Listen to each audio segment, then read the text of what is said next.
All rise. The Court of Appeals Division 1 is now in session.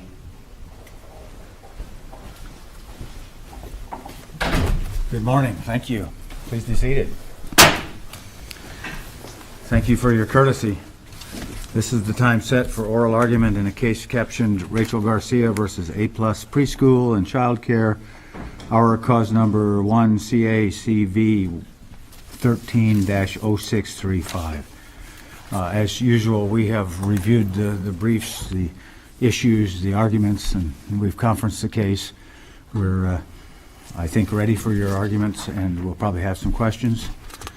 Mr. Cohen, you get to go first, and if you want to save some time for rebuttal, let us know, and we'll try to honor that. Thank you very much, Your Honor. And if you'd both state your name, please, when you come for our recording. Thank you, Your Honor. My name is Larry Cohen. I'm counsel for the plaintiff in this case. The case was a challenge for the trial court because we did not have an eyewitness to the specific event who could testify that but for the teacher's admitted negligence, and it's important to emphasize admitted negligence. The admission you're talking about is the admission that she wasn't looking at, and I'm going to say Nevaeh until you correct me. Is that Nevaeh is fine, Your Honor. Nevaeh? Yes, Your Honor. Okay, I'll try to say Nevaeh. Is the admitted negligence that you're talking about that she wasn't looking at Nevaeh? Well, there's actually more, Your Honor, but certainly that. The duty in this case is incredibly important, and I appreciate that the defense admitted negligence and therefore duty and breach of duty in the court below, but it's really important here to understand what this duty is, because the duty here is what makes this case different than Morris, Ward, and like cases in other jurisdictions. So define that duty for us. Absolutely, Your Honor. The duty generally is to act as a reasonable and prudent person under the circumstances, and that's the duty that was talked about in Morris and in Ward. But in this case, as I'm sure the court saw when it went through the deposition, and I highlighted this in my brief, the duty was much more specific. It was, in this case, number one, the teacher on the playground had to keep all children inside at all times. Number two, had to be proactive in looking for events, particularly aggressive events. And three, take preventative action to keep that from occurring. And if she could not keep all the children inside at the same time, she was to reposition the children so she could. And if she couldn't do that, she was supposed to go inside and get somebody else to come outside and do it so that between the two of them they could keep all the children inside at all times. And if she couldn't do that, then she was supposed to take them inside where they would be free from any risk of harm, because they recognized the very risk of harm that we're dealing with here. Again, I'm sorry, Your Honor. Okay, I was going to say, so basically what we reach is a standard that is so high that it really creates an environment where there's strict liability imposed against anything that occurs in that environment, correct? Respectfully, Your Honor, it's not strict liability, and I'll show you why in a moment. But I do agree with the first part of what you said.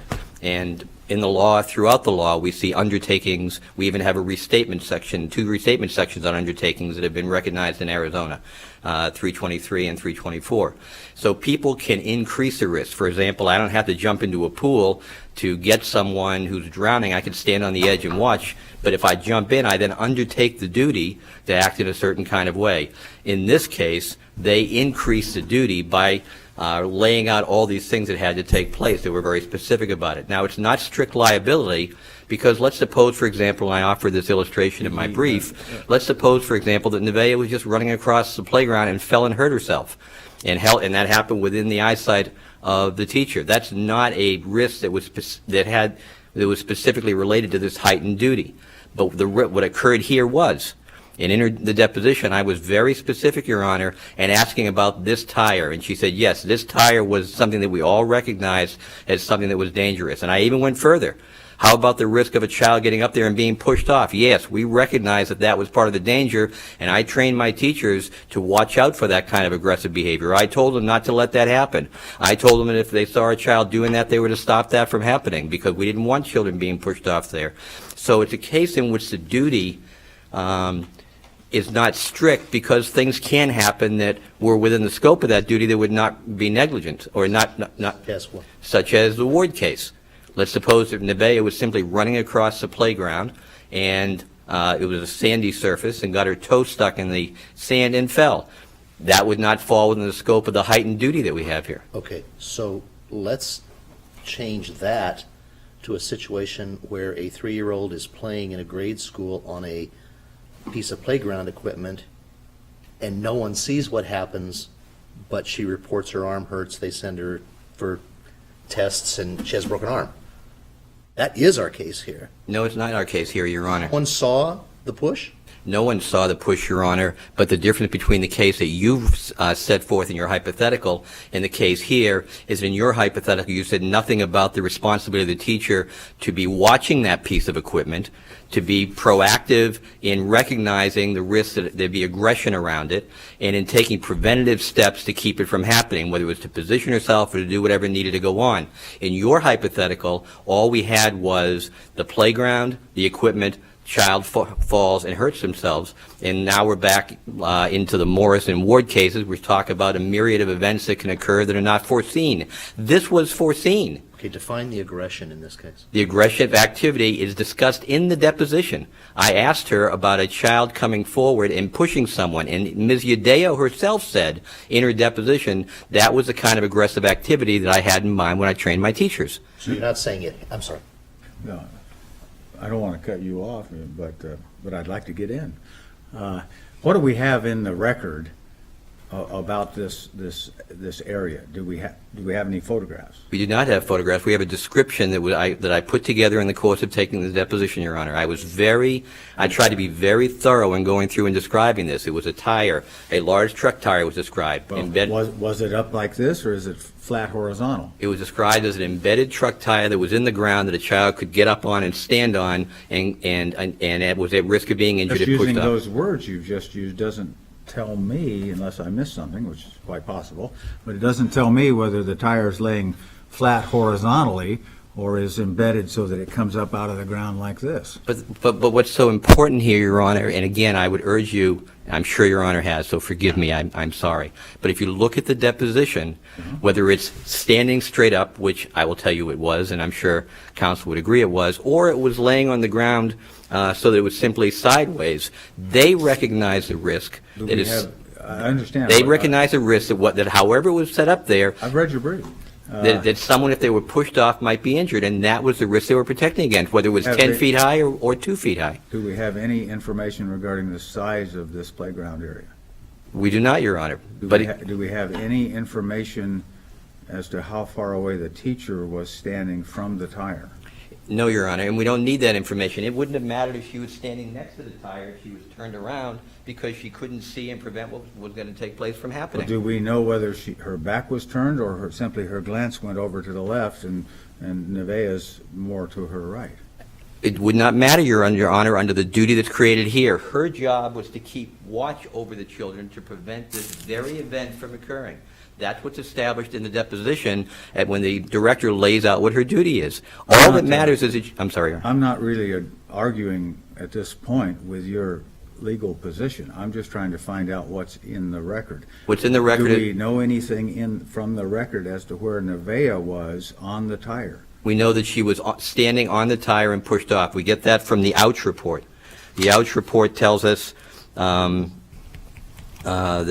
four of the children, another child were playing on the tire. The other child pushed Nevaeh off into the sand, which resulted in her injury. So we know she was on the tire, and the child pushed her off, whether it was from 1 feet high or 8 feet high, and she had this injury. I gather there's no allegation here that the tire or the sand was at fault or deficient. There's no allegation of, gosh, the word was in my head and it just popped right out, of an unreasonably dangerous condition. There's no allegation of that. Yeah. There's no allegation. The allegation is one of inadequate supervision. And I understand, I think what you're talking about when you say heightened duty, I believe, and it may not make any difference for the issue that's presented here on causation, but I believe you're not really talking about a heightened duty, you're talking about a heightened standard of care that the facility placed upon its teachers. Yeah, I use the term heightened duty, Your Honor, because that term is used in cases periodic, around the country. Some talk, not many, frankly, talk about the standard of care. That's the term, for whatever reason, the courts have not used in this context. They talk about duty or highest duty of care. You see, my interest is not what we call it. My interest is what it was and all the things that this director put into it to create this situation. That's what I'm interested in. And and duty is important, and because the duty defines the conduct. Here's what she's supposed to do. I can see easily a scenario where the teacher may have been negligent, because it could have, if she had been watching both children, she could have seen something was coming, and at least hollered or, said stop. I can see that. But how do we know it was that, which helps your argument, as opposed to little Johnny or little Mary all of a sudden in a split second pushes Nevaeh, and there was nothing that anybody could do? Because, Your Honor, under the circumstances of this case, the teacher, by the duty created by Ms. Yadeo, the rector, is supposed to be watching so she can see what's playing out here, can see the event as it's evolving. The split second occurs when the push happens, but it's supposed to be watching the children to see what's happening. The tire is a particular issue identified, and so when she sees children playing on the tire, she's supposed to be proactive. And I have language from that in the deposition at about page 67 and 68. She's supposed to take preventative steps when she sees that happening. So for this playground, with this director instructing her teachers and what she expects them to do, this kind of event is something she's supposed to take action to prevent. Now, it may be that if she took action to prevent, she could get over there, and maybe the child would get pushed off anyway. But the point is that what she is supposed to do is to put herself in a position where that can't happen by watching and doing it. And so we can't happen is the point. It can't happen. The teacher is supposed to take steps to prevent it from happening. There's no evidence this teacher did anything to prevent it from happening, and there's affirmative evidence that she wasn't looking. Counsel, did the teacher that was on the field that day owe a higher duty to Nevaeh than she did to any of the other 12 children that were out there? She owed the same duty to every child. If the child was Karen, it wouldn't have mattered, or Susie, or Michael, or whatever. So if the teacher lunges at a situation to stop something that ultimately she misanticipates and doesn't happen, and another child is distracted and walks into a wall and hurts themselves, has she violated her duty to that child, that second child? We don't have that case before us, but that might be a case in which one would raise a question about whether there were enough teachers on the playground with 13 children out there to be able to do what they were supposed to do adequately. I didn't create the duty. They created the duty. We're trying to define that duty. And if you tell me that one child has a higher duty owed to them than the others, then I can understand how you might turn away from the lesser duty child to the higher duty child if you perceive something that might be about to happen. If you tell me they're all equal, then I don't know how she turns away from any child at any time if turning away can result in potential injury. That's what I'm trying to get to. So let's say that, well, first of all, we know, if you, Your Honor, I hadn't analyzed this issue, but let me respond as best I can. Let's suppose that there are children playing in various places on the playground, some of which are not identified as problem areas, some are. So but we know this tire specifically is identified as an area of concern where there is a greater risk of harm and an obligation to take certain action. And let's say that she's monitoring that and all the children, and something happens that she has to take action there. In the meantime, another child trips and falls on the ground in an area that doesn't have that heightened concern.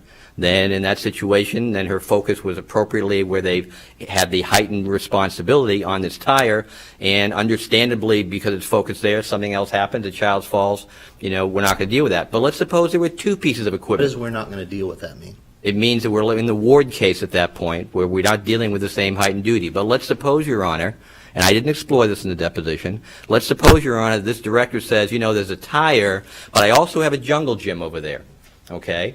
In that situation, my argument would be that if that's the setup you have, and you have concern in both areas, you should have two teachers out there, so that they can both keep you watching all the children, and if one is distracted by something that happens here, the other can make sure she's focused over there. So my answer would be that in that case, we might have a different scenario. I might be here arguing with you that if that was a second injury I was dealing with, there should have been a second teacher out there because of just what you've identified. The heightened duty exists as to all children, but especially with respect to this tire. If there was something else, then we might need something else there. I want Your Honor to give thought to something as we go forward. We've been focused entirely on the fact that we have no eyewitness to what went on, and that's a problem. And you know, the defendant is certainly going to get up and point it out that there's no witness. And Judge Gamma, when we presented this, he even said to us that there was no eyewitness to this event. And he said no one actually saw what happened, and the child is too young to provide any admissible evidence. There's been simply no admissible evidence presented that establishes what events occurred, and so forth. By agreeing with the way that Judge Gamma has resolved this case, look at what we're left with. We're left with a situation where any time we're dealing with a preschool, the only potential witness to what happened is the teacher out there. In this case, the teacher's negligence was she wasn't looking, and not being proactive and not taking preventative action, but she wasn't looking. Because she wasn't looking, we have no eyewitnesses. So what does that say? I mean, let's suppose she had gone into the school and taken a phone call or smoked a cigarette or had a piece of pie. So she's not even on the playground, and now Nevaeh is injured. Okay? We'd say, this is negligence. And it's horrific that she would do that. But you know what? On this theory that we're pursuing here, that Judge Gamma pursued, there's never any liability because nobody saw what happened and you have no witnesses to what happened. So that can't be the law. Yes. Would there be the same argument if she went inside looking for another teacher?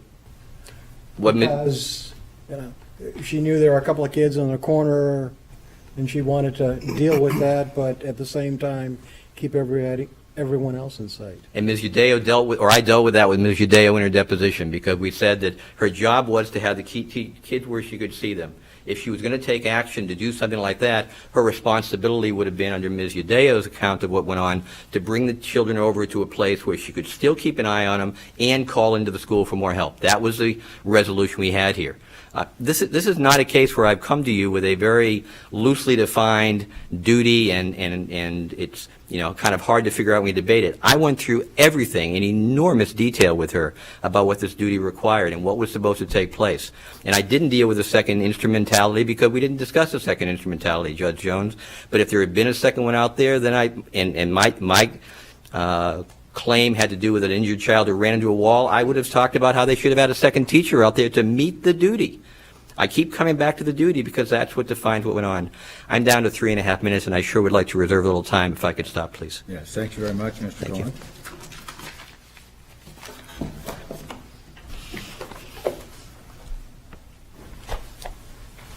Mr. Pania, I hope I pronounced that correctly. That's fine, Your Honor. Straighten this out. Good morning. Well, I think your pronunciation is correct, but my grandfather changed it, and my dad went with it, and so I'm stuck with the phonetic Pinella, which, you know, here we are. Mr. Pinella, thank you. And Thank you. I represent the defendants, of course, Your Honor, and Your Honors, and thank you for hearing our argument this morning. We very much appreciate it. Well, of course, we see matters quite differently, and we believe that there are two issues in this case. Number one, is there causation sufficient to create a material fact that gets a plaintiff into the end zone in terms of, I guess, Super Bowl week. I felt okay to use a football metaphor, but to get them maybe a first down, rather, to try to establish their case. As this court well knows, this is a negligence matter. You've heard that. It, as a result, requires 4 elements that are critical before they can pass go and keep going. Duty, breach, causation, and damages. And apparently the only one here that is of dispute is the causation. That's right. And the record simply does not contain facts that amount to that. We know. Would you disagree with Mr. Cohen's statement that the negligence was the teacher's inattention to the children on the tire? I would not, because simply the record doesn't support that. Nobody saw what happened. Nobody saw the facts leading up to it. And so what we have under the Salica case and the Graffiti Valenzuela case are 2 prongs relative to causation. That number one, it cannot be left for the jury to speculate. That's a Salica case. And number two, in the Graffiti Valenzuela case, the mere possibility of causation also does not get them there. We know from the Ward case that the adults who care for children are not their absolute insurers, and yet that's kind of the argument you just heard here. Have they turned this into a strict liability situation? Well, I believe so, and here's why. And it was even, I believe my argument, with all due respect, was buttressed by the presentation of counsel. On two occasions, you heard him say that specific facts didn't matter. The contrary is actually the case. Facts matter very much, and the case law tells us that.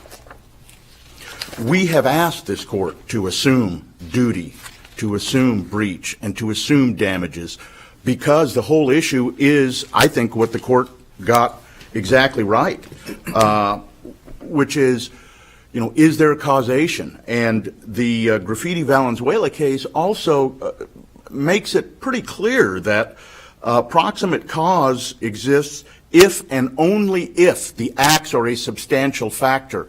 How in the world can anybody stand here and say that standard has been met when nobody saw what happened, nobody saw what led up to it? There's a complete dearth of that evidence. Is there anything in the record regarding the time frame, how long the kids had been on the playground, or I'd be more curious, of course, as to how long Nevaeh had been playing on the tire, how long some other student had come up, or student, not the right term, how long some other kid had come up and was alongside or with her on the tire?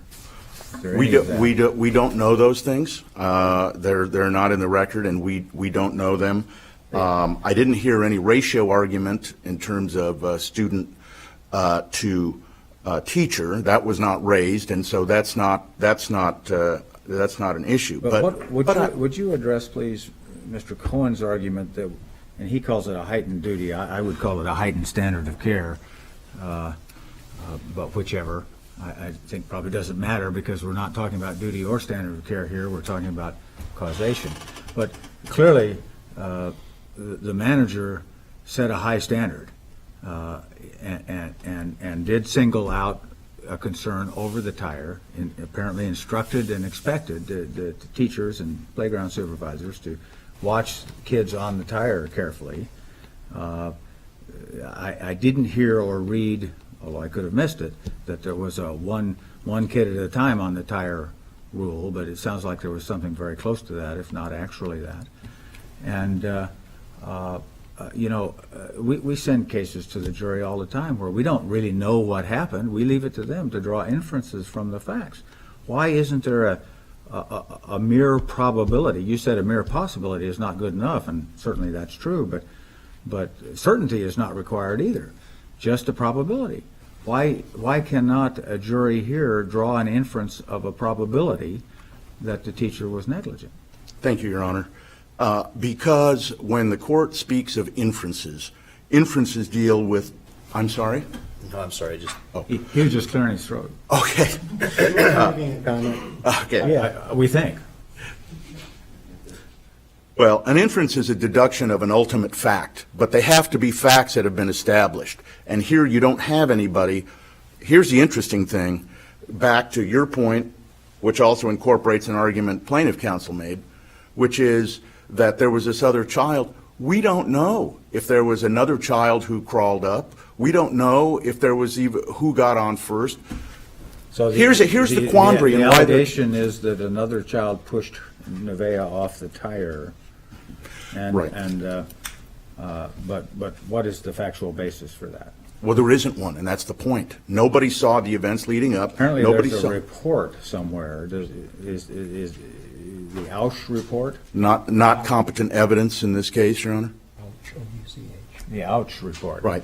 That's not competent evidence in this case. And the other thing is, we don't know. Here's the quandary that plaintiff has and what's fatal to their case. I can sum it up essentially with my next comment, which is this.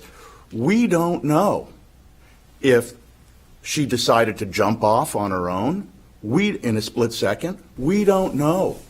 if she fell off for some other reason that had nothing to do with another child. Or she was stepping off in her toe caught, and so she fell. Exactly. That We happens don't know. to some of us. Well, yes, Your Honor, thank you. I've noticed that about myself as my eyesight deteriorates. But the point of it is we just don't know.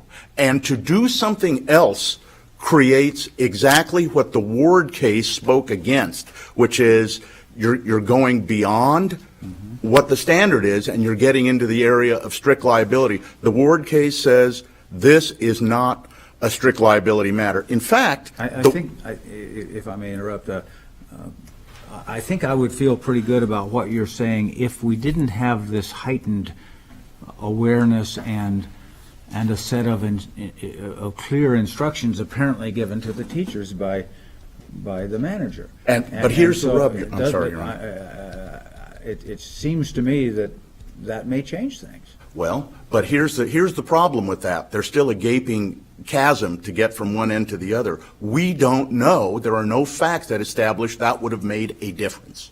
And that gets to the whole causation point. Well, but but if the teacher's 7 feet away and there's something tantamount to a one child on the tire at a time rule, and the teacher sees another child starting to climb up on the same location as Nevaeh, the teacher can say stop or get down or walk over there in short order and help one or both down.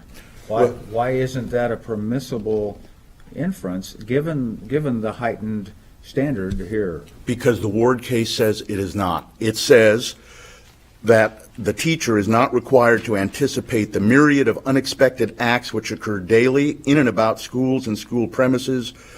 The penalty of this financial responsibility for this negligence is specifically discredited by the Ward case. It's not subject to strict liability. And in fact, the Ward case even speaks specifically to children falling, striking each other, but also falling. It's almost as though they're talking about our situation. You can't anticipate that. We don't know if the training could have made a difference. We don't know if standing 2 feet away could have made a difference. It might have, but it might not have. History in the, I'm not asking you what you might know as counsel, I'm asking you for what's in the record. Is there any history of prior accidents on the tire or even on the playground? Not to my knowledge, Your Honor, no. I don't think there is. What about then, if I may, please, another point that Mr. Cohen made that I thought was significant, and that is, and I'll probably do a poor job of presenting it, but I believe he was saying, how can this be the law? If the teacher went in to get a sandwich, and something like this happened, nobody would know how it happened. That's what we have here. But it sure sounds like negligence, and maybe it would have made a difference. And maybe this gets us into the argument that I don't think we've touched on too much here yet today, that by going in and getting the sandwich or the piece of pie, the teacher enhanced the risk, increased the risk. Would that case go to the jury, or would the preschool be in essence immune from liability even there?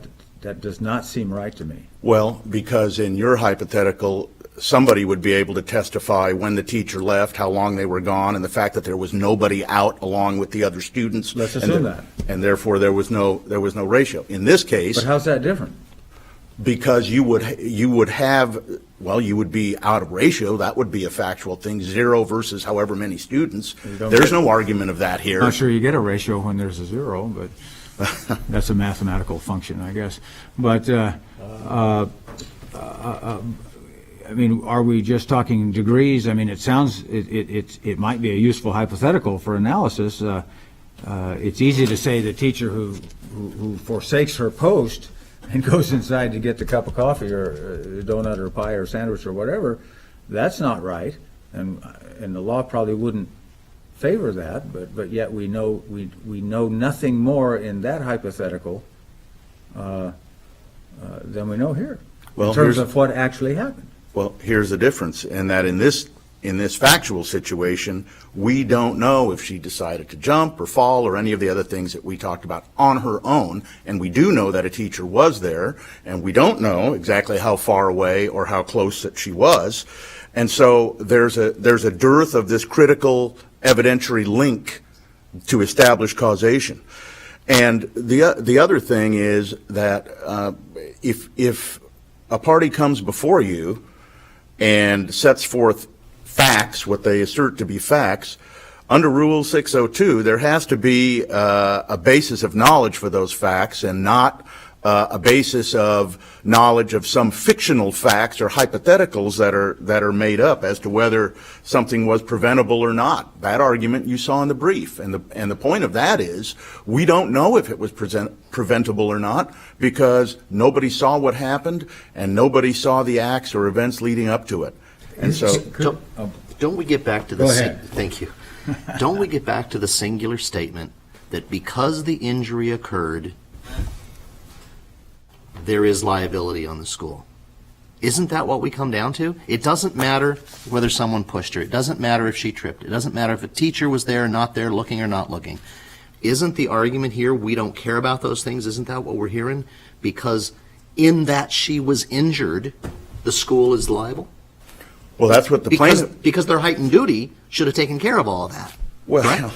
that's right, Your Honor. And the interesting thing is that, we've got the highest duty imposed. Award speaks to the high duty that adults who care and supervise children have. But it specifically says it is not strict liability. And yet, that's what the plaintiff is trying to edge up toward that bar where, you're an absolute insurer. And one other thing that this court should possibly consider in that regard is, what does it do? What would it do to the child care industry in the state of Arizona if we made every preschool the absolute insurer of anything that happened with minor children out on the playground? There is not a requirement for a 1-to-1 ratio. Pretty soon there might not be any playgrounds. Well, that's exactly right, Your Honor, and the insurance would sure be a lot more expensive. As an example, as we go through these hypotheticals. But I don't But the think issue we're at isn't that the extreme. child care industry, okay? The issue is resolving, and this case, based upon the current state of the law, isn't really this just a jury question? Based upon, we've got a statement from the child that the preschool has acted on, and we have the deposition of the owner, and so the issue really becomes, isn't there enough to get you to a jury just to decide whether or not the teacher, by having her attention diverted to other children, was so negligent that there should be a judgment against the preschool? Your Honor assumes some facts that are not in evidence, which Okay. is that she was diverted and to other children, and that then there was an interaction. That we don't know any of that. I think that's what the testimony that we have in the record appears to reflect. Your Honor, with all due respect, the plaintiff admits there's no admissible evidence existing in the record as to what happened as to the event or the events leading up to it. Okay? But there is an acknowledgement in the record in some way, shape, or form that the assigned teacher had looked away at the moment this happened. Isn't that correct? I don't think that is correct because nobody knows what happened. Nobody knows what led up to that, so I'm not exactly sure that that's right, Your Honor. Let me ask you this. I'm still, as you'll see, hung up on the heightened standard of care, as I'm going to call it, imposed by the school, the preschool itself. The school focused on the tire in its training. They obviously, as the owners and operators and observers of little kids, and owners and operators of the facility, including the playground, they obviously have, well, I think it's at least a fair inference, and a permissible inference, that the school itself concluded that special attention was needed to the tire and to the tire area. And then I thought there was in the record evidence to permit the conclusion that the teacher looked away rather than watching all of the students as she was supposed to do under the school's own policies. And you put that all together because the school thinks the tire is special and needs special training and provided that training, they seem to think that would make a difference. Isn't that sufficient to allow a jury to conclude, notwithstanding the limited evidence available here, to allow the jury to conclude that the teacher on this occasion was negligent?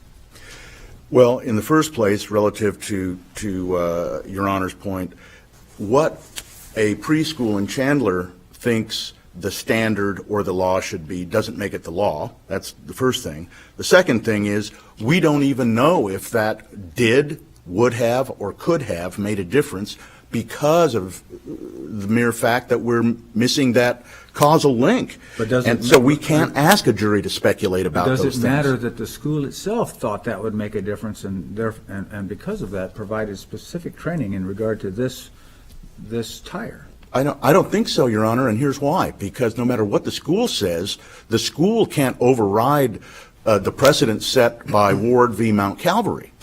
I mean, it can't do that. So it's not a strict liability situation. Well, the court can't. I don't think I'm talking about strict liability. I'm trying to think about what a jury might do in terms of a permissible inference. Well, a jury is allowed to make permissible inferences once the facts to establish an inference are there. They're not here. Unless I misread counsel's brief, there is an admission that nobody saw what happened, nobody saw what led up to it. And, I would agree. There's no testimony from the teacher, I take it. No testimony from the teacher, that's right. And the supervisor who was Nikki Yadow, who was deposed, was inside and didn't even see what happened. So that leaves us with where we are. With all due respect, Your Honor, I didn't create this record. It is what it is, and they've got a duty and a burden. They didn't meet it. I think the trial court got it right, and we would hope that you would affirm that. Thank you, gentlemen, very much. Thank you very much. Mr. Cohen, you've got about 3:25. Thank you.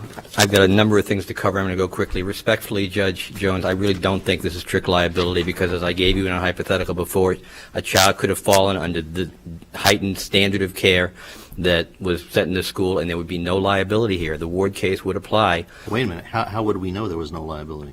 Well, a child could fall under any circumstance? No, Your Honor. I said there are circumstances, I apologize, Your Honor. Respectfully, there are circumstances under which a child could fall, like in the Ward case, that would, the teacher's watching, it's not an area of heightened scrutiny like the tire, the child trips and falls on the sand, that we would not be here because the heightened duty would not deal with that situation. It did deal with the one we're dealing with here. It's not strict liability. There is an omission, a failure to act in light of a duty, and that's what brings us there. This is not a case where we say just because a child is injured, there's liability. With respect to some of the other arguments they made, here's the ouch report, Exhibit 4 to the statement of facts, and it says, Brianna's the teacher, brought the ouch report to me and told me that she did not see Nevaeh fall, but heard her crying and went over to Nevaeh and checked her arm and sent her in to me. The prior paragraph, the other child pushed Nevaeh off into the sand, which resulted in her injury. That's their report. This is not hearsay. This is their document. And I might also point out that there were no rulings by the court below that any of this was inadmissible. So you submitted that, and it wasn't stricken? It was not stricken. There was no ruling under 602. There was no ruling under 801. All of this is part of the record. And they may not like the part of the record, but that's the record from their teacher. And if they wanted to explore that, they could have done that, and they didn't. Ouch. I didn't say that. I'm sorry? Ouch. It's the ouch report. It is the ouch report, Your Honor. Specific facts do matter here. I said that there are some facts that don't matter, but the specific facts that I relied upon in my brief, my two briefs, I think matter very much. He must have said it 10 or 20 times. Nobody saw what happened. Nobody saw what happened because they were negligent. The seeing what would happen was what they were supposed to do, And she didn't. And yes, there's no one to talk about it. I mean, I wouldn't accuse them of it, but imagine a case in which this happens, and your decision is that there's no, this case doesn't go to the jury. What does the next preschool do? Next preschools that don't report what happened, because if we don't know what happened, we'll never get in any trouble for it. Inferences is exactly. We would hope that people wouldn't do that. And we would absolutely hope for that, but we talk all about in case law about concerns about inviting that kind of misadventures to take place. The Ward case is not the case that we have here. The Ward case was addressed, number one, res ipsa loquitur. We did not make a res ipsa loquitur theory here. Number two, it only briefly commented on foreseeability, and it talked in terms only of the reasonable care that was here, that was in that case, as opposed to the heightened standard that was here. The other thing that I would ask you to do, and this may seem odd, I've never done this in 30 years of practice, is ask you to look at Judge Lockwood's dissenting opinion in the Morris case, because if you followed the logic of Judge Lockwood in that case, what he said was, in that case, they didn't find the duty. Well, Judge Lockwood laid out what happened when you do find a duty. And what you lay out is exactly the resolution here that we want, which is, he said, it should go to the jury. And so the dissent there literally presaged what we have here, a different situation with duty. I am out of time. Thank you all very much. Thank you both very much for your arguments. I think you've done a nice job with your arguments. I find the case challenging and troubling. And in any event, we'll take it under advisement and issue a ruling in due course. Thank you. On the next case, I think we'd like to have at ease, relax. I think we'd like to have Mr. Boehm argue first, and then Mr. Meyer or whoever's going to argue second, and then Mr. Boehm rebuttal, and then Mr. Meyer or whichever of you is going to argue rebuttal. Why don't you guys talk about it and make sure that's what you want. If you want something different, tell the bailiff to call me. Otherwise, that's what we'll do.